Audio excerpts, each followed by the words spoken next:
Okay, we're tackling this time the film version of the Hunger Games, and we're going to specifically sort of place it up next to the book version, something that people do all the time. But I do want us to keep a few things in mind and guide the discussion around some big points that I'm going to raise, and then have you participate in some discussion threads on your own at the end of this. Also going to follow this up with another video. I won't call it a lecture, but just some basic housekeeping issues and where we go from here kind of thing. What I've decided not to do, because I'm a little bit behind, I've decided not to do a lecture on film techniques.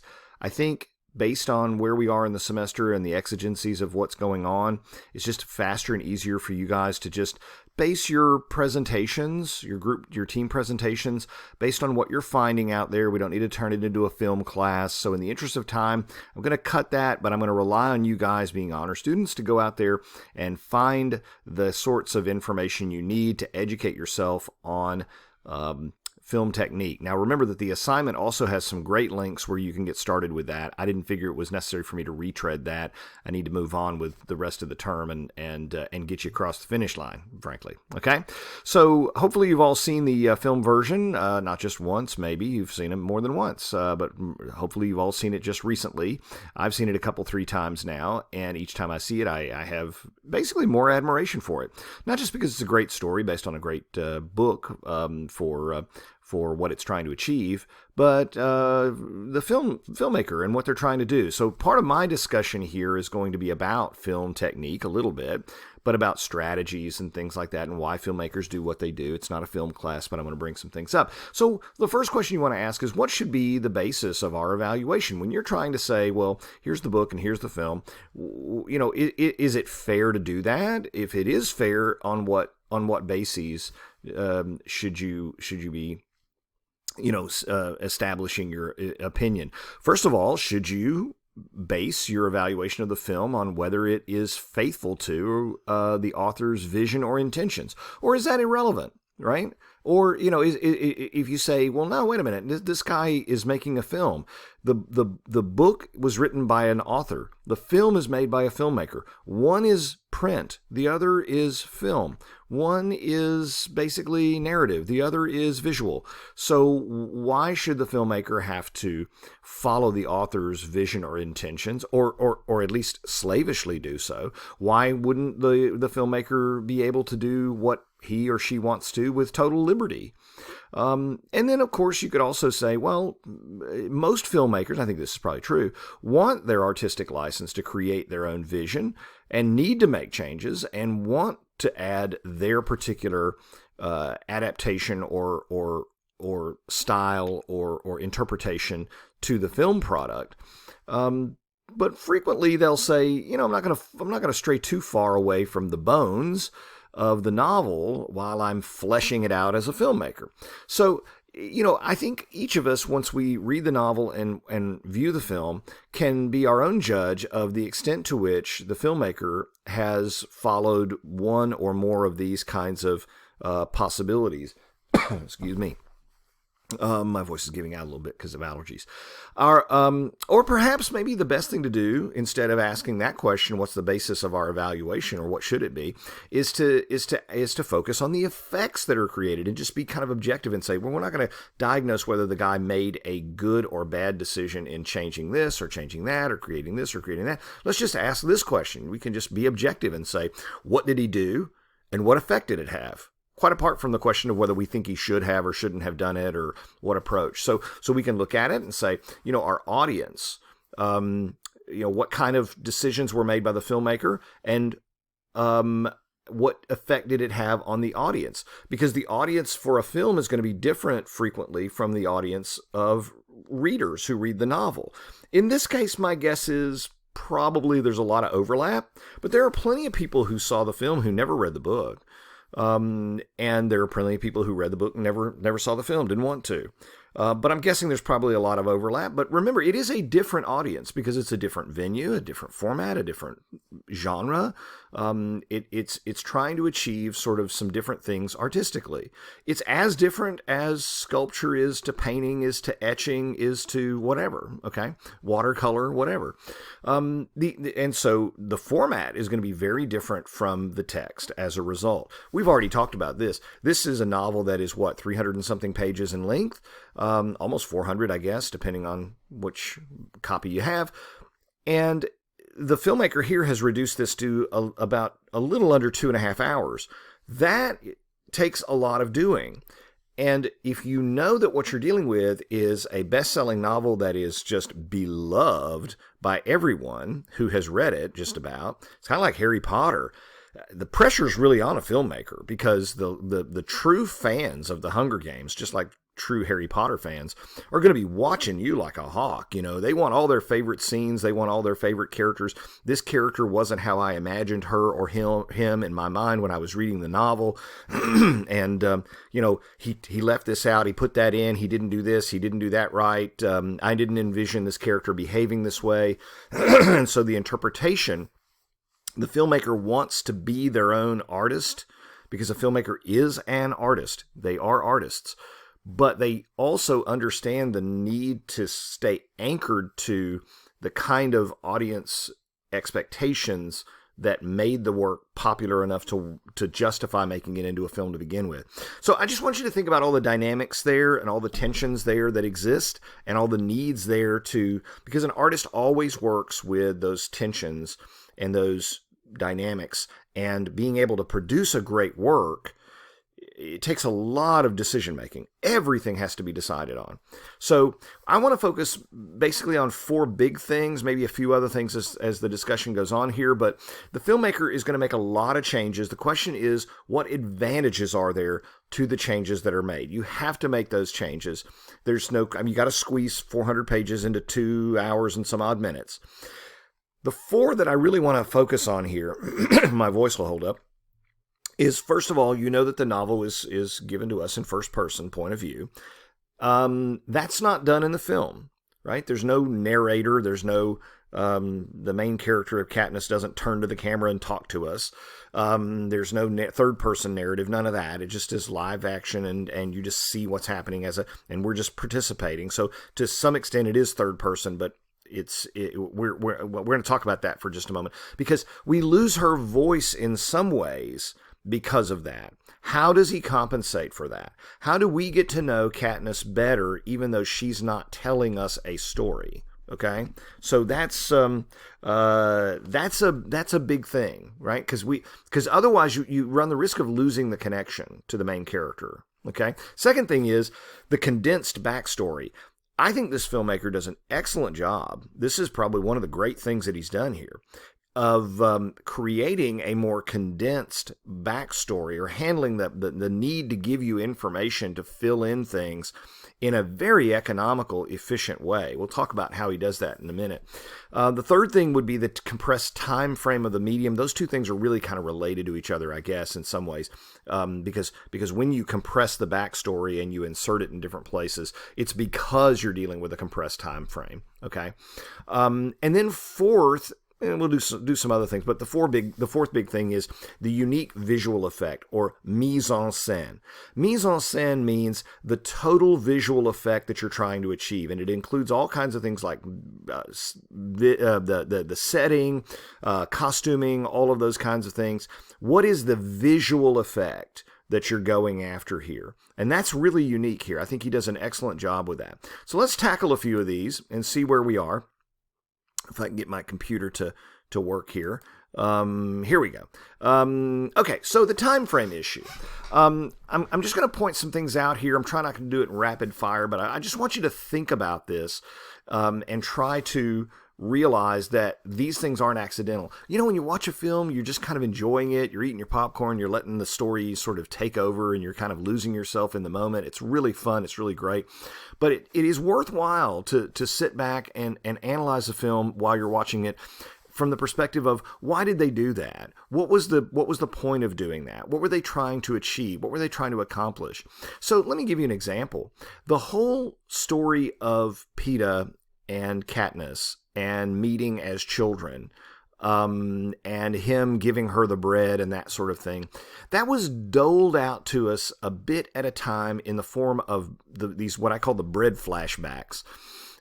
And that gave us, bit by bit, an opportunity to see where their bond started without having to tell us the story of it and make it kind of this laborious, cumbersome, well, let me tell you the story of da-da-da-da-da. You just get little flashes, right? At first, if you've not read the novel, you don't know what that's all about. What are they doing? When was this, right? What's the deal with the bread and the pigs? What's going on here? But eventually you do get it, and it's offered to you in pieces, like breadcrumbs in a way, and you piece it together if you've never read the novel. Now, of course, if you've read the novel, you know that this is supposed to have happened when they were far younger than this, right? But I think there you have the filmmaker saying, look, I'm just not going to go cast some, youngish lookalikes here, because it doesn't really matter when it happened. It just needs to have happened sometime in the past, and there has to be some sort of connection, and I'm just establishing the connection. And I'd rather use these actors because I've already spent the first 30 minutes or whatever trying to get people to build up a sense of who they are, and I don't want to bother, right? So think about that. So he wants to provide that backstory there, but he doesn't want to give it to you in the form of a subplot. He wants to use quick little flashbacks because it's very effective. And notice that it's in black and white, right? So that signifies to you that it's a memory. Not all my memories are black and white, but whatever. It's designed to give you sort of a visual cue that that's not what's going on right now, and this was from some time previous, and you have to piece it together yourself. The second thing, the training scenes, when they're in the training center, you get a lot of the back information necessary to fill in, if you've never read the novel, to fill you in on what the games are about, what they're like, what the rules are, and the characters themselves provide the game's rules. Instead of having Katniss narrate the rules of the game and the history of the game and the story, it's kind of dropped in piece by piece while the action of the novel is going on. So now you have to be very attentive. If you've never read the novel, you have to be very attentive to pick up all that. But it's a way for the filmmaker to be very efficient and use his time very, very wisely here to advance the plot line. And while he's advancing the plot line, he's simultaneously giving you the backstory and back information you need to be able to do. Does it with the Tracker Jacker hallucinations too? Did you notice that? That we get to see some backstory as well and fill in some things from the past, from her past, her family's past. In the novel, of course, she spends a couple of chapters doing this for you. Don't have that kind of time in the film. How do I get that and give that to the reader, the most important bits of that, so that they understand and have an appreciation for the character and what the character's been through and what the circumstances are, without slowing us down and making a 7-hour sort of droning on kind of thing. All right, so another thing that's done in terms of dealing with the time frame issue is quick visuals and facial expressions that convey a great deal and therefore can economize. There were a number of these kinds of things, sort of looks to the side, facial expressions, that sort of thing. When the reaping is going on, an outstanding job of building the tension. Even though, if you've never read the novel and you see that reaping, think about this. If you see that reaping scene, you really don't know what's going on. You don't know the rules. You don't know the whole story. I mean, they give you a little bits and whatnot, but they don't sit there and give you the full history of it before the reaping occurs. That happens in the novel. And because of that, when the reaping occurs in the novel, we know what the stakes are. So if you don't want to spend the first hour of the film trying to build up the reaping through an explanation, how do you build up the anticipation and the tension involved? Well, you do it through faces, and you do it through camera angles, and you do it through the crowds and all of this kind of thing. And that just brilliantly done. Very, very well done. So he doesn't have an hour to explain why the games are scary. He just shows you how scary it is through the faces. Yes, he gives you a little bit of detail and information, but he shows you that this is really serious. This is really scary. Every kid in that group is just frightened. All the parents are just petrified that their child's going to get chosen. You get the conversation between Gale and Katniss about the reaping and how many entries and all that kind of stuff. But he doesn't have the time to explain it. He's got to show it, okay? And that's what film can do. It can do that real quickly. One facial expression can speak pages worth of description. Now, another thing that's done here that I think is, in my view, one of my favorite aspects of the film. This is not my favorite film. It's not my favorite novel, okay? But it has grown on me over the years. And one of the reasons is because I just absolutely adore the costuming and the job they do of depicting the folks in the Capitol. And the filmmaker uses both dialogue and costuming to help the time frame issue, yes, but also to make those impressions. Rather than describing what people in the Capitol are like, he just lets you see them. He lets you see them visually. He lets you hear their voices. He lets you hear what their conversations are. And there's no mistaking. There's no mistake. If I told you, hey, listen, we're going to go to a party and there's going to be a guy there and his name is Brad, and let me tell you all about Brad and what he's like and da-da-da-da-da. Yeah, okay, that's fine. But there's no substitute for letting you go to the party and spend 5 minutes with Brad, looking at him, listening to him, and you'll walk away with a much, much deeper impression of who he is than any kind of description I can provide. That's what film can do. So just a few little tidbits that I adore about this film and the way it's made. One, notice how the close-ups on many of the Capitol citizens, especially Effie, show the excessive amounts of makeup. I mean, it's just caked on there. I mean, you just want to grab a washcloth and scrub it off, and you think, oh, this is just like really thick. Some people might look at this, and if they don't know anything about film, they think, oh, that's too much of a clothes. They put too much makeup on it. That's the point, right? They're overly made up, and it's really kind of gross looking. It's just caked on there, which shows you that there's this kind of physical cosmetic barrier between the real person underneath all that crapola and the outside world. It becomes a symbol of the fakeness, the phoniness, the distance, right? Because excessive makeup, it can do that. It can change your appearance so much that you're unrecognizable without it.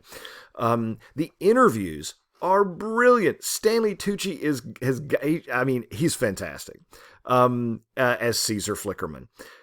It just the dialogue that they use shows amazingly how shallow they are. It really is this commentary of the kind of TMZ Entertainment Tonight kind of garbage entertainment that we've embraced. It's a comment on this. The filmmaker is saying, you see what they're like? These guys are like TMZ on steroids, and they're just the reactions, the phony emotionalism, the grabbing the hand, the sigh, that kind of thing. How did you feel? We want to know, right? This phoniness. They don't care anything for these people. These people are just props to them. They couldn't care less. These are the most shallow, despicable people ever. Effie's speaking style. Remember that in the novel, here's a big change from the film here. Remember that in the novel, we're told that they speak with a funny, kind of lilting kind of accent. Well, they chose not to do this, okay? And Elizabeth Banks chooses not to do this, or at least the filmmaker chooses not to have them go on ridiculously.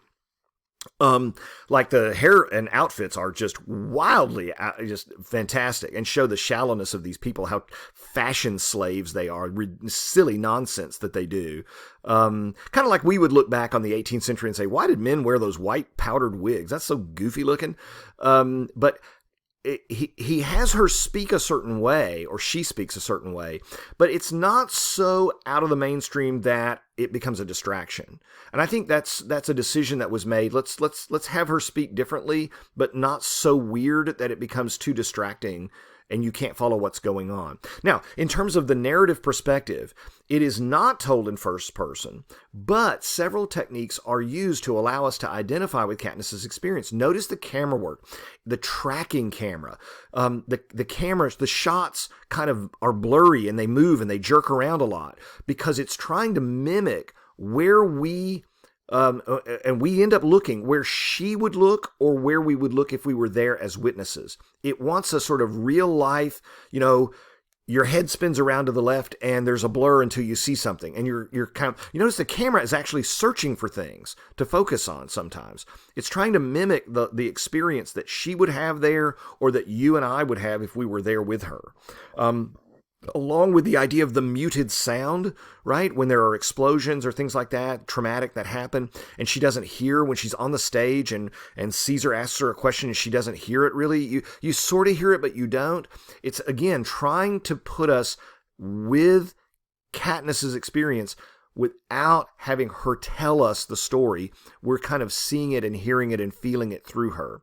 Again, with the mise-en-scène, notice what the filmmaker is trying to shoot for here. He's going for a certain look. Can you see what it is? It's a sort of fusion between futuristic stuff, which is very high-tech, stuff that we don't have, which is like, mutant dogs that you can just create out of nowhere that actually do kill you.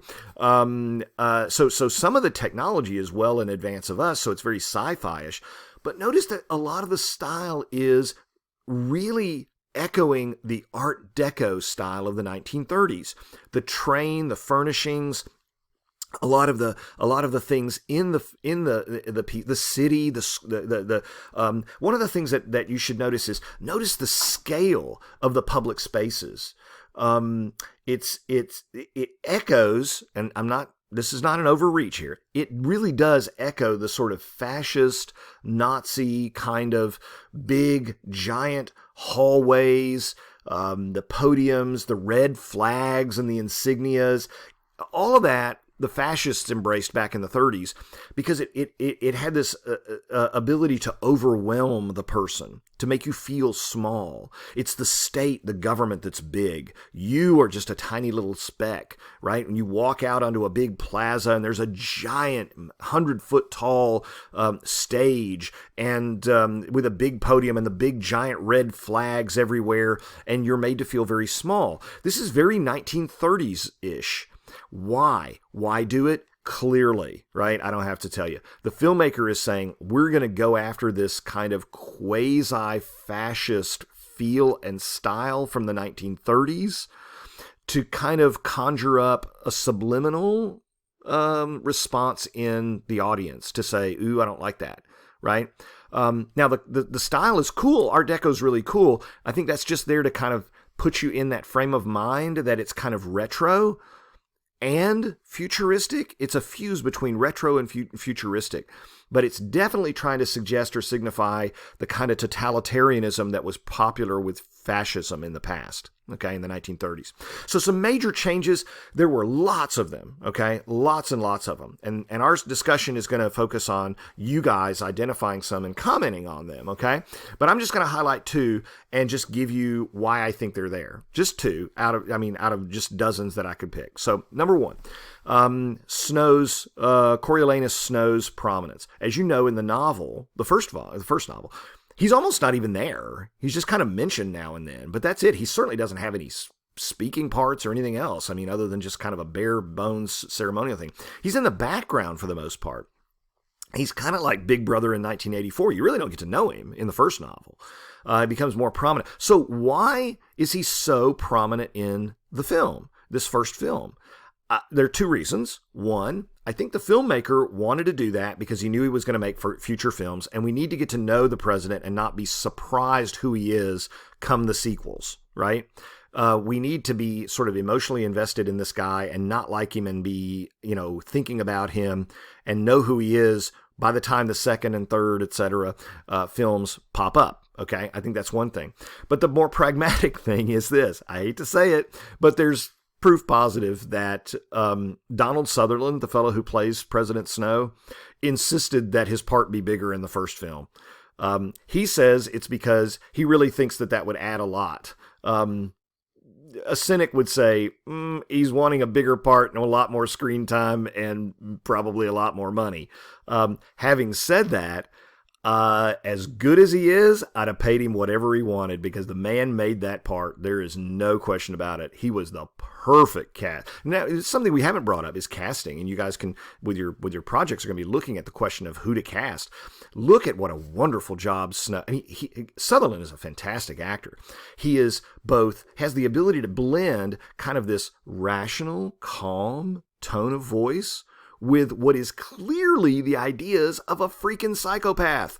I mean, this guy is a total sociopath. He cares nothing about human life. People are just objects and toys to him.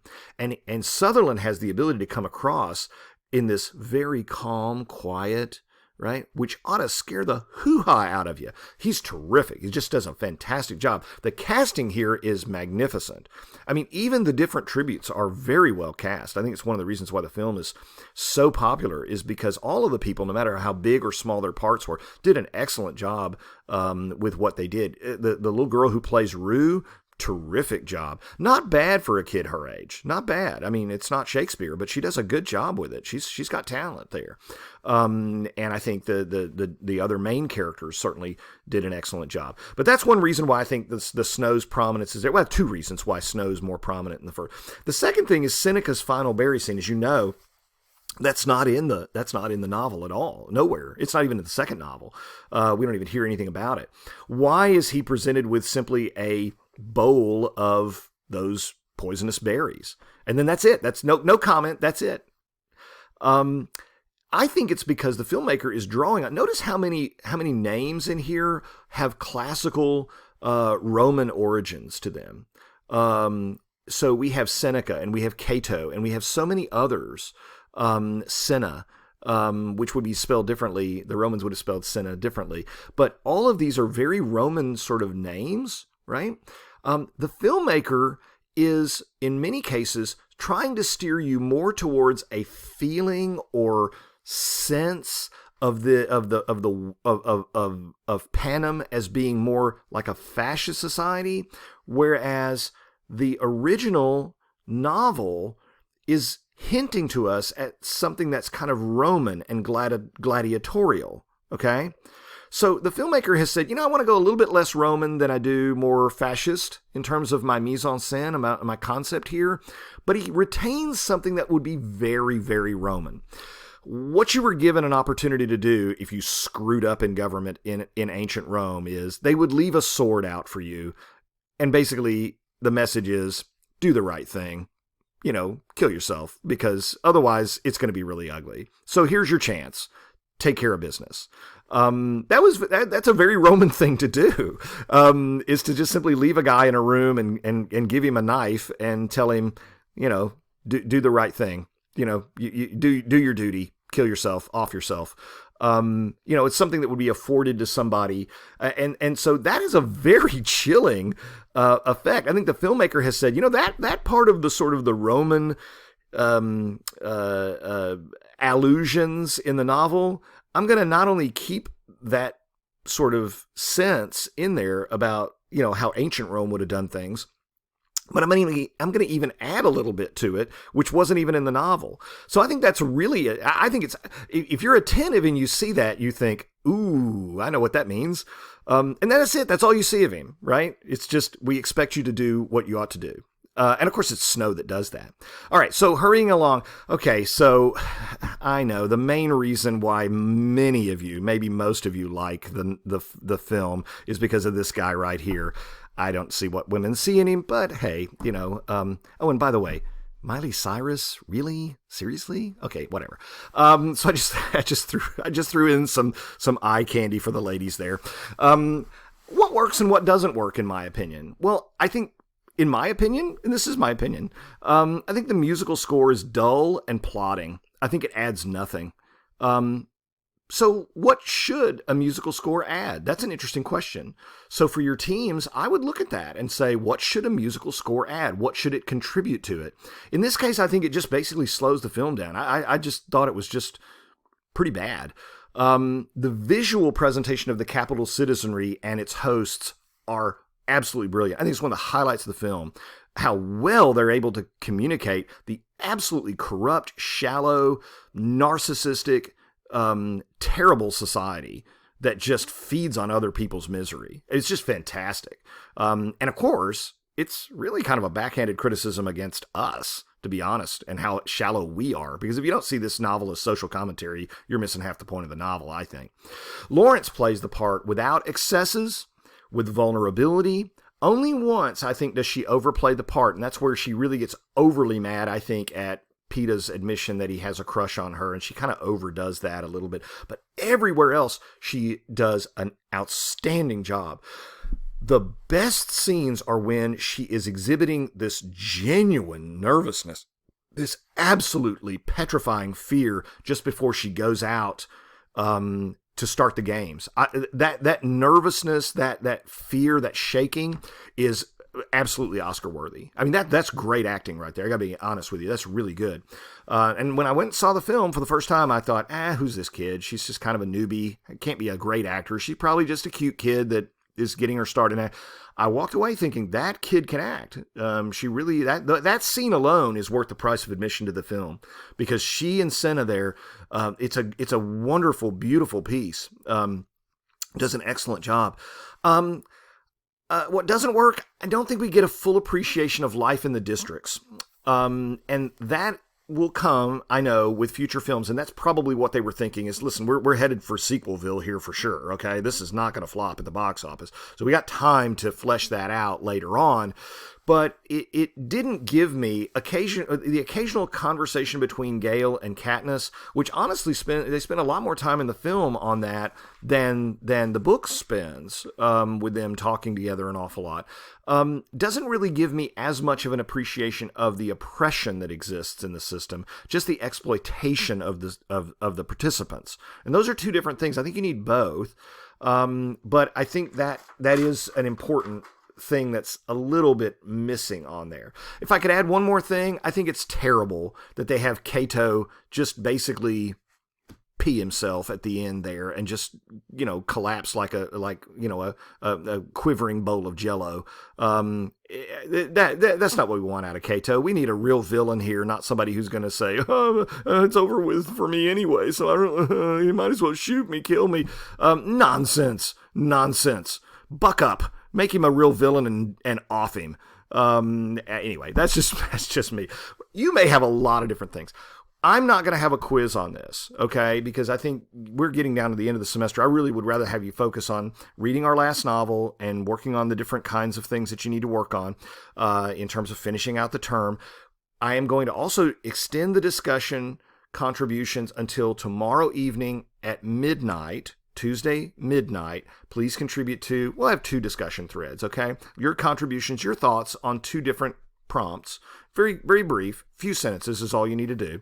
And then I'm also going to give you a second video that I'm going to publish right after this one, give it a couple of hours, and it's going to go over the second reader response, which has now been uploaded to Canvas, the final exam question bank, which has also been uploaded to Canvas, my advice on how to prepare for both the reader response and the final exam, and some observations as well about some of the writing difficulties that people are having. I don't point anybody out, just some general commentary on how to do your best on the writings, okay?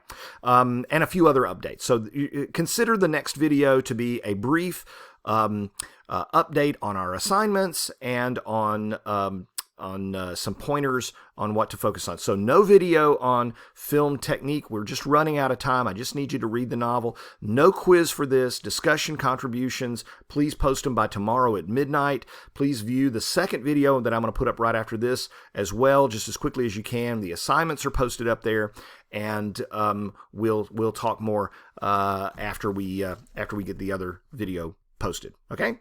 Thank you.